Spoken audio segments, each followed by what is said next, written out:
रायगडावर शिवपुत्र स्वराज्य रक्षक छत्रपती संभाजी महाराज यांचा 345वा राज्याभिषेक सोहळा जल्लोषात साजरा। आज किल्ले रायगडावर शिवपुत्र स्वराज्य रक्षक छत्रपती संभाजी महाराज यांचे 345वा राज्याभिषेक सोहळा शिवभक्त नामदार भरतशेठ गोगावले यांच्या उपस्थितीत अत्यंत उत्साहात आणि मांगल्याच्या वातावरणात संपन्न झाला। गेल्या 7 वर्षापासून आम्ही हा सोहळा साजरा करतोय। प्रत्येक वर्षी या सोहळ्याची व्याप्ती आम्हाला वाढताना दिसते। गडावर आज एक वेगळाच उत्साह पाहायला मिळाला। पहाटेपासूनच हजारो शिवभक्तांनी रायगडाची वाट धरलेली होती।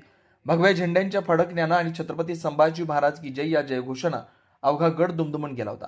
या सोहळ्याचं खास वैशिष्ट्य म्हणजे दरवर्षीप्रमाणे यावर्षी लष्करातील सेवा, त्याग आणि शौर्य याचा आदर करत आम्ही रणपती पुरस्कारानं 2 लष्कर दलातील माजी सैनिकांना आणि एक्स सर्व्हिसमॅन अशा तिघांना गौरवण्यात आलं।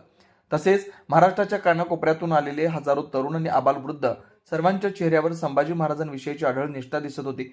ढोल ताशांच्या गजरात, पारंपरिक वेशभूषेत आणि शस्त्रांच्या प्रदर्शनानं सोहळ्याची शोभा वाढवली।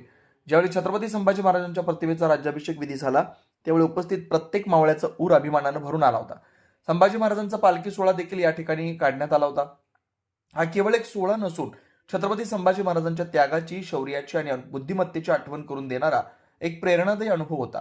यावेळी शासन म्हणून छत्रपती शिवाजी महाराजांचे किल्ले संवर्धन, छत्रपती शिवाजी महाराजांची शौर्यगाथेचा इतिहास जपण्यासाठी आम्ही तत्पर अशी ग्वाही दिली। यावेळी रायगड जिल्ह्यातले शिवसेनेचे पदाधिकारी तसेच मोठ्या संख्येने शिवभक्त उपस्थित होते।